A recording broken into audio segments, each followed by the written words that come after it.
বুধবার সংবাদ সম্মেলন ডেকেছেন ইশরাক। বিস্তারিত দেখুন অগ্রযাত্রা ডেস্ক রিপোর্টে। আগামীকাল বুধবার সংবাদ সম্মেলন ডেকেছেন বিএনপি নেতা ইশরাক হোসেন।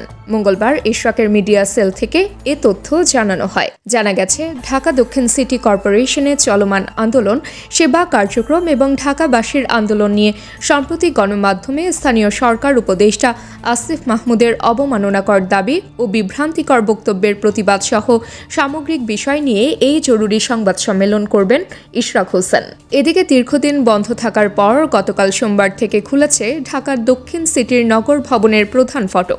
চালু হয়েছে সেবা কার্যক্রম, পাশাপাশি ইশরাক অনুসারীদের অবস্থান কর্মসূচিও চলমান রয়েছে। গত 15 মে থেকে 3রা জুন পর্যন্ত ঢাকা দক্ষিণ সিটির নগর ভবন থেকে দেওয়া সব নাগরিক সেবা বন্ধ ছিল।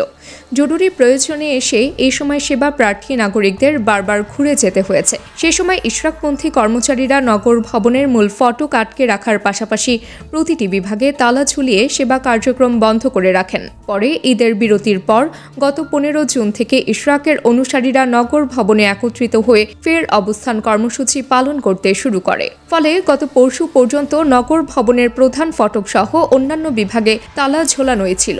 দীর্ঘদিন পর গতকাল সোমবার প্রধান ফটক সহ অন্যান্য বিভাগের তালা খুলে দেয়া হয়।